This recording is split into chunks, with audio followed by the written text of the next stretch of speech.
now, and this is one we've been following quite closely here across all media journal platforms. Acting Chief Executive Officer of the Ghana GOLDBOD, SAMMY GYAMFI, has met with the Chief of Staff, Julius Deborah, following a summons from the Presidency. The meeting was prompted by a viral video showing SAMMY GYAMFI handing cash to controversial evangelist Patricia Isiama, popularly known as Nana Grada. Now, the video, which has sparked widespread reactions, captures SAMMY GYAMFI giving an undisclosed amount of US dollars to the religious figure. Now, Presidential Affairs Correspondent Komla Klutse, who confirmed the meeting earlier, where the Chief of Staff said it happened behind closed doors. President Mahama is expected to be briefed upon his return from Lome. Earlier, that's later in the coming days. But the incident has drawn sharp criticism, which calls for accountability and strict adherence to the code of conduct for public officials has been dominant. Amid also calls for sanctions against SAMMY GYAMFI. This coming from the minority in parliament, despite a public apology. Our Presidential Affairs Correspondent Komla Klutse is joining me in the studio with an update on this. Komla, you earlier indeed did confirm that meeting between SAMMY GYAMFI and the Chief of Staff, Julius Deborah. Now, what more have you gathered maybe went on in this meeting and the aftermath? Well, the status quo has not changed necessarily, but what we understand is that the president takes a very, very serious view of this event that started yesterday, which was Sunday, and it's been dominant in most of the discussions, both on social media and also on traditional media, to the extent that well-meaning people within CSOs and also the political side of the divide have also come out to make commentary on this, and is still a trending matter that the president deems it very, very seriously. And so to that effect, the president, through the Chief of Staff, summoned the Chief Executive, or the Acting Chief Executive of the Ghana GOLDBOD, SAMMY GYAMFI, who we can confirm that he left the presidency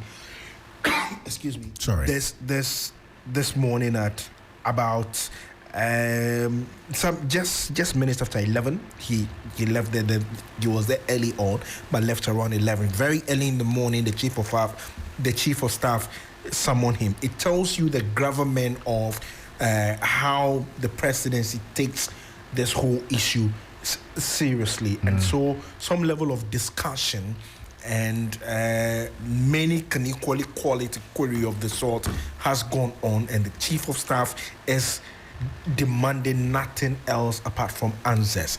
But it's also important to note that the gentleman, in appearing before the chief of staff, at least I have seen him when he came to the presidency, he was in quite a pensive mood. He looked very remorseful. The remorse actually started yesterday when he had gone to the public with that apology, and also that apology was extended to the government as well, because ever since yesterday, the government has come under heavy criticism over that singular act. But then the chief of staff deemed it necessary. My understanding is that because the president takes a very, very serious view of this, noting the very high standard that he has set for himself and then his appointees, it's not an issue that they are just going to make, just slide. As to what the repercussions may be, we can only wait. But yes, of course, there is that indication that the presidency does not take this matter lightly at all, even though from the face of it, he is really not offended any law. He's actually also not necessarily offended any part of the code of ethics, if you look at it. If you want to go by it strictly in terms of conduct, the code only talks about receiving. He has not received any money, but then it's still part of how he needed to have conducted himself. And so it's also for that reason why they think that, irrespective of the generosity, so to speak, that he probably displayed, the indiscretion nonetheless came to play. The very reason why the presidency through the chief of staff, thinks that SAMMY GYAMFI has got some questions to answer in there. Absolutely, yeah. And it's some very important detail that you gave there. And because you were there and you saw the disposition and countenance of the gentleman we're talking about at the presidency, SAMMY GYAMFI, what would you say? I mean, who did you come in company with? Was he there alone? And would you describe, based on your own observation, the engagement as one that was cordial, based on the signals that you picked up at that meeting earlier today? He walked to the chief of staff's office alone because he was invited alone. Of course, he came and then parked his vehicle and then moved straight from the car park and went straight to the chief of staff's office.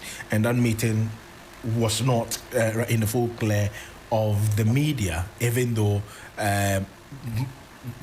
myself, I was there to source information and source news as well, but this is not something that was in the full glare of the media. It was behind closed door. And even as we speak now, no further detail has been put out yet by the Chief of Staff's office yet, or even the handlers of the president, except to say that yes, of course, there was that remorse from him, and also the promptness with which he took the call from the Chief of Staff. And one thing people must note is that if you've been summoned by the Chief of Staff, it's no mean a joke. It means that the government of the issue, be it the development of the country, a specific task, or maybe a disciplinary issue, it's a very, very serious call. And for that matter, him appearing, irrespective of what good things he may have done in the past, and also even regarding the gesture he gave, it is relevant to the fact that there's some amount of reprimand that is ongoing. The more reason why appearing before the Chief of Staff alone is a big deal. And so we can only wait probably in the coming hours or days or so to see. But yes, of course, he's got the questions that he's been asked. Some responses were given immediately, we understand. And then we are only yet to get to know whether those responses have been satisfactory to the Chief of Staff, and also what next line of action the Chief of Staff is going to take.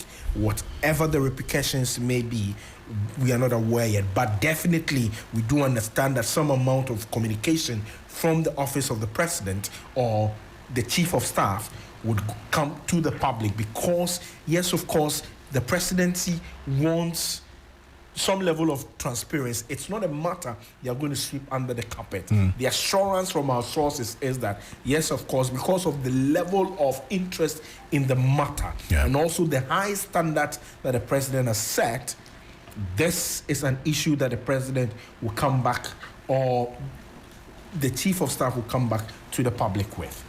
It's a very important point. And then talk about the high standards. This is where I bring in Martin Kpebu, who is private legal practitioner. There's also an anti-corruption crusader joining us on the telephone right now. Counsel, good evening. Thank you for joining us.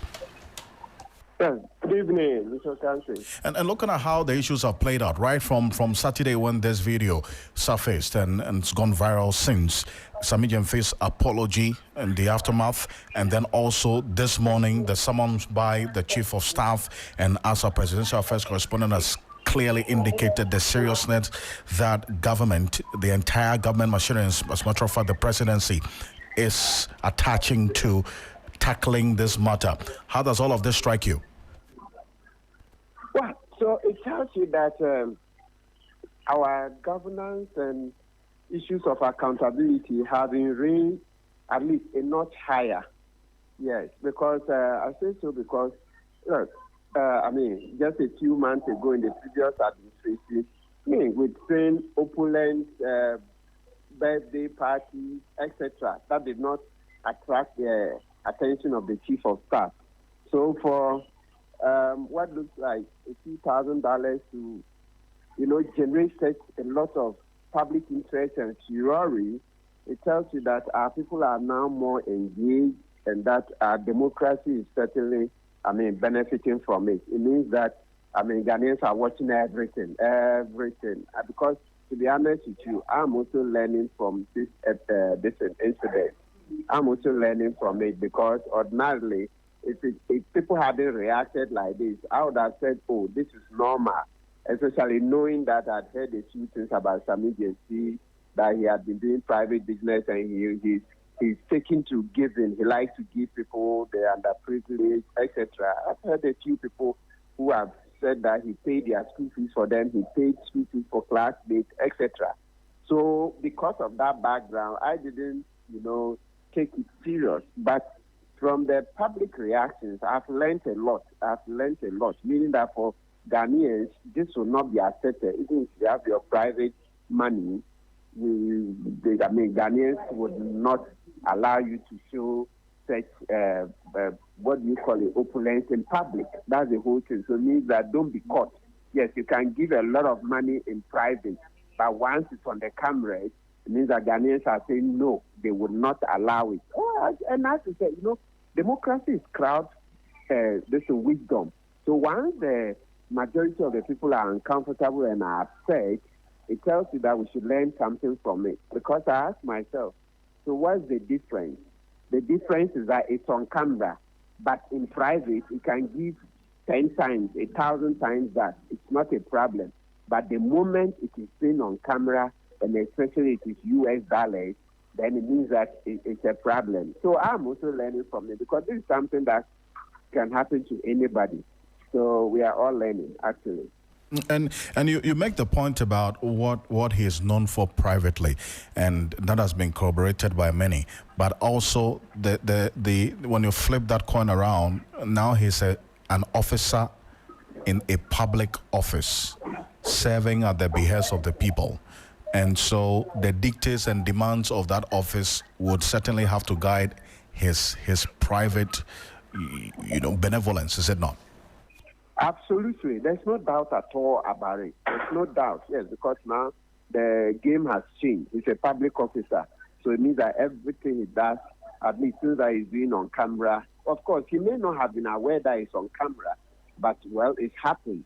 So it means that now he has to be extremely cautious in everything that he does. And, yes, as I said, we are all learning from it. And it tells you that public office is now going to be a lot more difficult to, handle.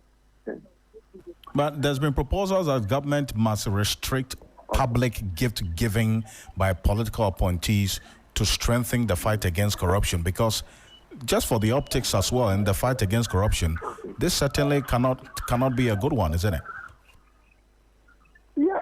No, say that again. I was saying that there's been that proposal, in fact, the call by many for government to restrict public gift giving by political appointees in order to strengthen the fight against corruption, because this incident, for the optics, doesn't augur well in the fight against corruption. Yes. For the optics, yes, it doesn't augur well. But like you said, so the other side of it then is that it's going to chill charity by public officers. It's going to chill it. So, well, that's the conundrum. So it's like the more things change, then the more they remain the same. You're trying to solve one problem, then in the process, you create another. Because, in a country where we don't have many opportunities, millions of our youth are unemployed. Usually they depend on the politicians to be able to get a few things done, even some for their very livelihood. So now you're like, hey, it means that these people, when you are giving them help, it has to be done secretly. Because the moment it comes up, then it means that people are going to raise hell. So this case is really difficult. It's a difficult one, really, really difficult. Because as the politicians, MPs, etc., some MPs wake up in the morning and there's a long line of constituents who have come to collect medical, money to pay medical bills, school fees, funerals, weddings, naming ceremonies, etc. They are constantly given to constituents. So this particular case, we need to see how it's going to chill, the work that MPs and ministers do. But Council, there's been that attempt to, as it were, draw in the code of conduct and also how the nexus between this action and the code of conduct that was launched by the president. The code of conduct is quite heavy on the public officers receiving gifts, but silent on they giving gifts. So should the likes of Professor H. Kwesi Prempeh make the proposal that the code of conduct must explicitly regulate public acts of charity and ostentation by government appointees? Way to go? No, we need to reflect a bit more about this. And actually, there's this point that we haven't made strongly enough. You know that he entered the car and counted the manual. So it's the paparazzi, if I call it so, that snooped in on him. I think we should start the analysis from that point. He entered the car. He didn't stand publicly to count the money. He entered the car and counted. Then a camera was put in there. So he didn't see. That's why I said, listen, we really have to be careful how we are analyzing. Look at the video. He didn't stand openly and then started counting that. He entered the car. The car is his private space. That car is not a public space. Within the car is his private space, right? And he didn't invite people in. It's a grada, that's patients, what they call patients, right? Yes. Yes, he stood by it, all right? So this matter is really complex. It's complex because, as I've mentioned, look, millions of our people are unemployed. So this if we are not careful, really, let's reflect a lot more. So as I've already said, yes, what this case is teaching us is that a lot of these things should be done in private. Yes. So that much is clear. That much is clear. But let's not make the mistake that to think that this one, he was doing it publicly. He was doing it in private, and he got caught. So in the same way, and don't think that this will be the last. Next time you see that an MP is giving money in his house to constituents, it will leak. As for matters like this leaking, this will not be the first and this will not be the last. They will always leak. They will always leak, right? And rightly so. I mean, and you look at the reverse as well, because, I mean, every law in its sense that checks corruption or indiscipline, it only kicks in when you are seen or caught or recorded. I mean, if that's not seen or recorded, that goes unnoticed and unpunished. That's what happens, isn't it? Yes, absolutely. So that's why they say that shall not be caught. That shall not be caught.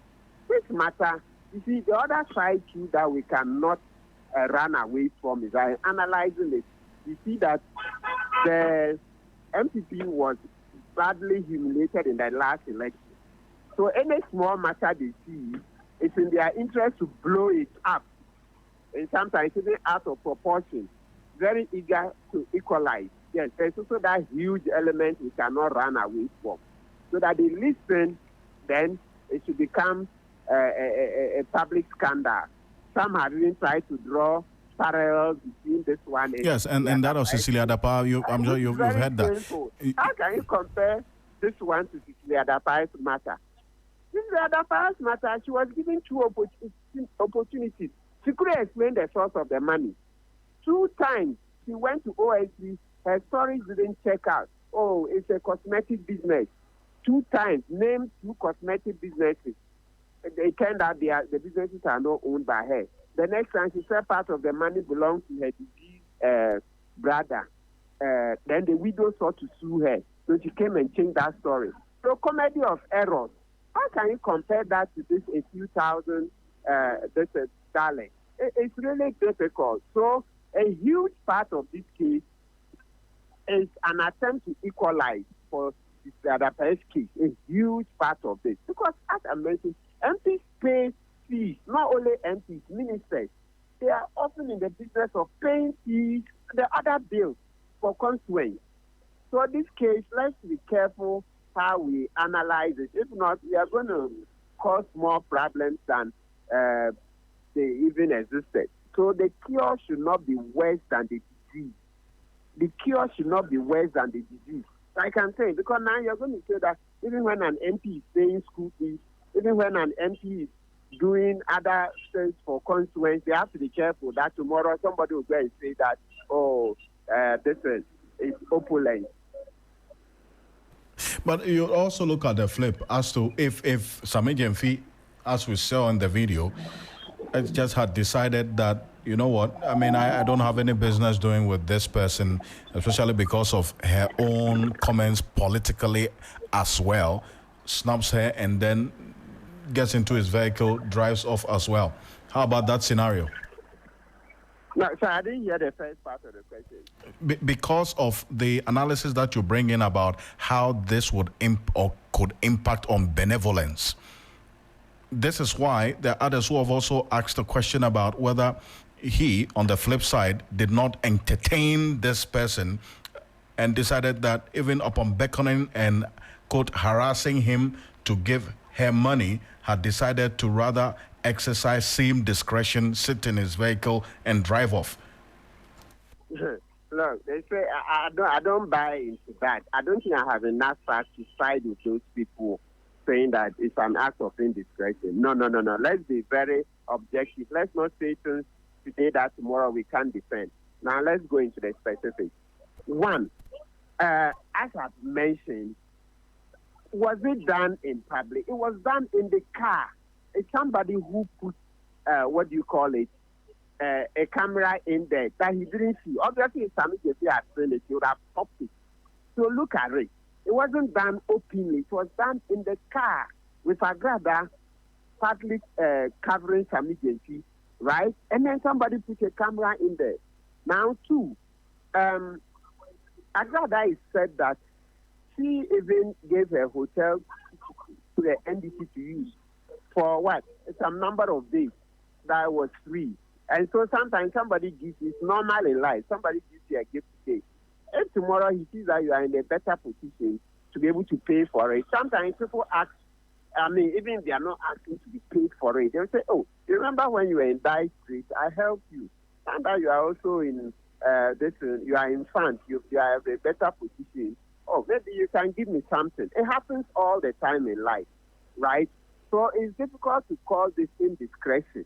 It's extremely difficult. Look, in law, there's this very popular saying. They'll tell you that, look, with hindsight, even a fool is wiser. Yes, with hindsight, even a fool is wiser. But it is not the hindsight of a fool that is used in measuring liability, okay? But the foresight of a reasonable man. What I'm simply saying is that SAMMY GYAMFI, at the point that he was doing this, was doing it in a car. We all, I mean, we are familiar with this. A big man in his car counts money and gives to people. We all have received some while we were kids and have grown up. And some grown ups will receive. So if we are not careful, as I said, there's a huge part of this thing which is a quest to equalize. So we'll do something that very soon, like you say, we're going to kill benevolence. I like your use of the word benevolence or charity. So I'm not going to quickly jump onto the bandwagon that SAMMY GYAMFI did it. It was an act of indiscretion. No. And me saying this today, you know, even since this government came, just last Saturday, remember I disagreed vehemently with Cassiel Ato Forson on the matter of President Mama giving an extension to appointees to file their assets. So I disagreed and said under Article 286, the president had no power to do that. You know, when the Bank of Ghana search came, the governor's search came, I disagreed. I spoke against Jakpa, the matter of Oware. I even went to the extent of saying I'll defend Oware if NIB incarcerated there beyond 48 hours. Okay, there are several other things I've disagreed. Okay, with this government, though I voted for them, I supported NDC. So me, what I'm telling you today is my candid opinion. Yes, that's my candid opinion. Just right now, if the topic changes and the facts go against the government, I'll say so. At least I'm on record. If you check, so far that this government is here, there are not less than 6 issues that have come, and what I spoke went against the government. So today, if you see me saying that SAMMY GYAMFI'S own, listen, it's, yes, the office don't look good, but it's not as bad as it's being made to look like, then you should know that that's my candid opinion. Yes, that I'm saying that this was being done in private and somebody put a camera to it. You don't see SAMMY GYAMFI sanctioning the camera. You don't even see him reacting and saying, yes, I like it. He's enjoying the camera and all that. So please, this thing was being done in private and then it leaked. And so we should be careful. Choose to always leak. Even Kandapa as minister, national security minister, was during a conversation between him and a young lady leak. Didn't he leak? Kandapa as a minister, security minister, the young lady smiled, please do this for me. So let's be careful. Look, I think those doing it for political ends, they should be patient. Look, they should be patient. And if the what do you call it, genuine issues come, yes, we will talk in a manner that goes in their favor, but they shouldn't force issues, things that should not, be raised beyond a certain level, should not be raised, because then otherwise you will not get organic opposition. It's like we are forcing the opposition, artificial opposition. No, I'll do it organically. If the thing looks genuine, I will oppose it. But where it is being forced, if I had seen $200,000, even though 200 is too much, if I had seen, there be anything about $20,000, etc., then we'll be asking a lot of questions, right? Maybe 20 is not a figure, I'm just saying extempore. But what I mean is that definitely that money that SAMMY GYAMFI counted, it doesn't look like it's gone beyond a threshold in Ghana. Because if you convert, even let's say it was $5,000, 5 times, even 13, right? 5 times, let's say if it was 10,000, that would be like 130,000 Ghana cedis. So 5,000 dollars would be about, is that 65,000 Ghana? Yes, ask the MP. They pay 2 feet more than that. They pay 2 feet more than that. So let's put this in context and let's be extremely cautious that we don't blow it out of proportion. It was not SAMMY GYAMFI who was displaying the money. That was her grada. Patience. What's her surname? Esiama. It is, her husband is Esiama. She's Patricia Esiedua Esiama. Patricia Esiedua Esiama. Right? Yes, she was the one brandishing the money. She's not displaying it, or like, okay, Ghana will say displaying it. She's not a public officer. So as I said, for optics, it looks quite a bit uncomfortable, it looks bad, etc. But let's be careful that we don't go too far to go and create something that we can't live with. That all the MPP, NDP alike, they will not be able to help constituents. Council, there's a conversation that's evolving. We're waiting for the verdict of the president on this, so we'll certainly come back to you for some more. I beg your pardon on this. Thank you so much. And let's stay a bit further on this, Komla. And Dr. Jonathan Asante-Otchere is a political analyst, senior lecturer at the University of Cape Coast Political Science Department. Good evening. Thank you for joining us here on Hot Edition. Good evening, Alfred. Now, the other side of this, beyond the legal, is also the politics of things as well. And there is that groundswell of reactions from the grassroots, the rank and file of the party, a section of whom also are of the view that if SAMMY GYAMFI have to be giving money, it shouldn't be the recipient in question. In this case, Evangelist Patricia Esiedua Esiama, popularly known as Nana Agrada. I mean, how far-reaching is this concern that a section of the grassroots have raised? Well, let me say good evening to your good self once again and to your listeners. I think I will, for the first time, disagree with Mr. Martin Kpebu, the angle that he took this particular issue. The actor himself has admitted as having, not displayed discretionary. He was like it's an act of indiscretion on his part. That is what he has admitted to. So we need to work with that. It is not good for the optics because the issue is a very sensitive issue. Because if you look at it from the bottom to the top, you could say that it affects the sensibilities, of the grassroots. because it's very sensitive, as you rightly put the matter. Obviously, it is also going to affect his credibility as a politician. It's not good for the optics because it could come as a collateral damage for his political career. That also being said, it could also come as a collateral damage for the party. It is more or less like a test case for the president because Mr. SAMMY GYAMFI is one of the favorites of the president, no two ways about that. And so it is a test case for the president as to how you want to go about it. Whichever way you look at it, for the optics is not good. What is even more annoying and infuriating to the grassroots is the personality involved. And so for me, no post facto rationalization will suffice. And that it is good that he rendered an unqualified apology. That is something that is a mark of a man when you admit that, a conduct of yours borders on some kind of ethic, it is unethical. And so if you have admitted that, that is good. It is also a show of remorse. We cannot kill him or flay him for that matter.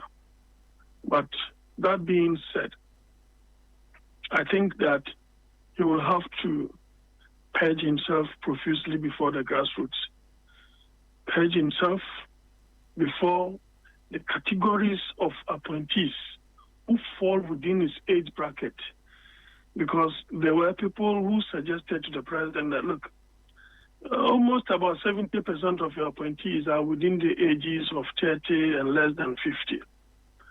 Some of them may not have had some kind of experience in the public sector. It is too much of a risk to allow such categories to find themselves at such sensitive positions. And so that in itself comes as a test to the president. Apart from that, the oldies, those who have seen it all, it also brings them into the picture. Like, they may end up blaming the president for bringing them too early on board. But of course, they must equally grow and gain some kind of experience. And so this, indeed, it is not a matter of somebody going to steal some money or whatnot. There are so many angles to it. The question others are also asking is, you never did that in opposition, and you're doing that in government. Is it a case that you find yourself, occupying a certain position? That is the more reason why you have the wherewithal, certainly. It may not be, it could be speculation. It may not be a truism. It could be a falsity. But you see, in politics, it is more optical and it is more perceptional than reality. And so when the perceptions are not right, it will go a long way to affect the image and the corporate identity and the image of the party that is in government and the agent and the assigns of the government. And so it is not good. It is not good at all. I had counsel suggest that, he went inside the car and did. Look, from the beginning, he took pictures. They took pictures of himself and the woman. This is a woman that I'm not in public office like they are in public office. Maybe as a lecturer, maybe some kind of public office per se. But I will never in my life let Madame Agrada come anywhere close to wherever I am, whether for good or for bad reason, because that woman is a collateral damage. She may even have psychological problems, but you may not see. I wouldn't want us to go on that slippery path because, I think you're on a trajectory, and let's not deviate. So, because you're not close with the competence to determine her psychological state, but the point you make about what grassroots, yes. Before you come in with your yes. Question. When she was purging herself of the issue and explaining on TikTok, you know what she was doing? She was asking people to be pressing a certain knob on TikTok. When in actual fact, you are explaining the case as a way of exonerating and ensuring the innocence of Mr. SAMMY GYAMFI. But you are asking your followers to be punching a certain knob on the social platform. Who does that? So we are dealing with someone who, for example, uses profane language in the public space. How would you have any kind of association with her? So these are all part of the indiscretion we are talking about. And he admits so clearly, because you see, it affects the sensibilities of the grassroots. Having dollars in your car, for what? Maybe some of us don't have. That is why we are critiquing it. But I don't know why you will have dollars in his car, because that in itself poses some kind of threat or security. If some armed robbers accosted you, what would have happened? So, in whichever form or nature, it is not good for himself. It is not good for the sensibilities of the grassroots who worked hard. Some of them died. Some of them policed the ballot box. We all saw how they delayed in the collation, which was more of a strategy than just merely accidental. And people stood on their ground to ensure that the NDC had victory. And you see, Alfred, Mr. SAMMY GYAMFI has set a high standard for himself in the public space. Look at the way he dealt with the MPP over the period. And so he's somebody, and unfortunately for him, is occupying a sensitive position now, which, if the government or the presidency is not careful, they could suffer some kind of collateral damage, especially in terms of remedial measures or punitive measures that he may want to put in place. And so, having set such a high standard, he ought not to have been found, in this particular scene. It's just unfortunate, because the guy is a smart guy. He's very intelligent. I don't know whether he was hypnotized into falling into this. Well, should he have shunned her and refused to take a picture with her as she was requesting? I mean, because you talk about the optics of things as well. I mean, what would have been the implication of he deciding not to take a picture as he was being asked to by Agrada, as we see in the picture, in the video? Because she in her defense, she said she's never met him, she's never done A, B, C, and D, and you happily want to have a picture with her. It is all part of the indiscretion. I wouldn't accept that. I wouldn't allow that, because the woman is a collateral damage in political field. Here is the case: we are told that she virtually abused the current president. So, whether in the name of wanting people to come into the fold of the NDC, for which reason you allow something of that sort, I just don't know. Dr. Jonathan Asante-Otchere, appreciate your time on this matter, and I do thank you as always for sharing your thoughts, views, and opinions on this. And a number of you have been sharing your thoughts at 3FM927 on Facebook and also on X and on YouTube. We'll read out to you and to the rest of the world. Finance Minister Dr. Cassiel Ato Forson has taxed the newly inaugurated